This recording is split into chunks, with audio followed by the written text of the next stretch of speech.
Munia ya, atau Mbak Nia ini gimana Ustadz yang mencontek bareng-bareng nih? Ya, pertama adalah sebenarnya yang harus kita perhatikan adalah anak. Jadi anak baik yang memberi contekan maupun yang namanya yang menerima contekan, saya melihat sebagai korban. Jadinya ujian adalah saat-saat sangat sakral bagi kita, bagi anak. Bahkan saya ingat ujian SMA saya di mana, ingat. Apa artinya? Berarti setiap peristiwa yang ada di dalam ujian itu akan kita ingat sampai yang namanya seumur hidup, dan itu masuk dalam pikiran bawah sadar kita. Jika di dalam peristiwa ujian itu kita melakukan hal-hal yang positif, maka itu akan sampai yang namanya terkenang selamanya. Tetapi sebaliknya, jika pada waktu ujian seorang anak mendapatkan pengalaman yang negatif, maka seumur hidupnya akan diingat itu. Dan kalau dia akan menemui peristiwa semisal itu nanti, dia akan lebih mudah mengulangi perilaku itu. Oke, Ustadz, kemudian kalau kejadian yang di SD sesuatu itu lah ya. Nah, disinilah sebenarnya peran orang tua. Ini benar, ibu ini protes dan lain sebagainya. Untuk apa? Untuk menunjukkan pada diri anaknya bahwa ini adalah tidak baik.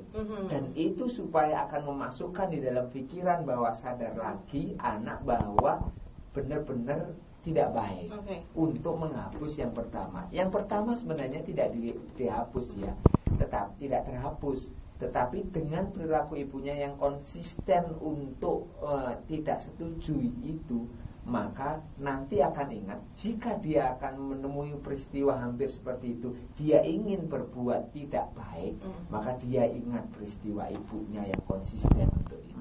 Ustadz, kalau ini kejadiannya umpamanya, saya agak menyambung ya. Jadi ini anak-anak yang sudah ikut ya, ikut untuk tidak jujur begitu. Betul. Ya, dengan didukung oleh lingkungan ya, orang tua, ya. Guru juga mendukung itu semua yang ini. Mendukung ya Ustadz ya. Ternyata ada sesuatu yang mengingatkan mereka bahwa ternyata itu tidak baik gitu kan. Nah, ini apa yang bisa menyebabkan kejiwaan si anak gitu, bahwa saya ini didukung untuk mengerjakan yang tidak baik, ini didukung. Penyikapan orang tua terutama Ustaz. Disinilah sebenarnya seharusnya orang tua dia bersikap menolak, tidak mendukung itu. Kalau mendukung itu menjadi permanen loh. Bahwa nyontek, bahwa berperilaku curang itu adalah bagian yang baik, yang itu dapat diterima oleh masyarakat. Sehingga bagaimana kalau kejadiannya anak kita kebetulan dikasih sontekan dan lain sebagainya, orang tua harus mengajari anak untuk memposisikan dirinya bahwa saya tidak setuju. Dan anak juga akan memposisikan itu. Begitu. Ini menjadi keprihatinan kita semua. Pendidikan ini bukan sekedar angka tapi akhlak ya Ustaz. Kita bersama Bu Uswatun di Sidoarjo.